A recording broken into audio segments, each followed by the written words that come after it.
Yani sonra Azerbaycan İsrail'e petrol mu satıyor? Yok, petrol pazarının nasıl çalıştığını bu insanlar bilmiş.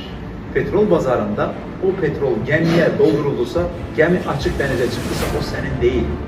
Orada onlarla traderler var. A trader B'ye satır, B trader C'ye satır. O ona bu sonunda nereye, kime satıldığını zaten sen özün de kontrol edemezsin. Yani Ceyhan'a Azerbaycan petrolü geldi. Petrol Ceyhan'da gemiye doldu.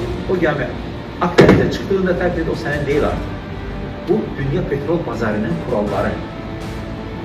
Yani Gazze konusuna geldikte, Filistin konusuna geldikte Azerbaycan, Filistin'le diplomatik ilişkiler kuran ilk ülkelerden biri. İkincisi, Islamic Solidarity prensibine Azerbaycan hemşe sahip. İslam dünyasının nerede problemi olmuşsa Azerbaycan aksesi orada olmuş. Filistin'le bizim iyi bir diplomatik ilişkilerimiz var. Filistin'de Azerbaycan büyük elçiliği var Ramallah'ta. Filistin'e insani yardımlarda her zaman bulunmuşum.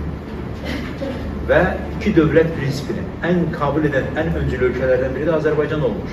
İslam İşbirliği Teşkilatı'nda her zaman Filistin konusunu destekleyen, Filistin'e maliye yardım eden konferansları da, fundraising konferansları da teşkil edenlerden biri Azerbaycan olmuş.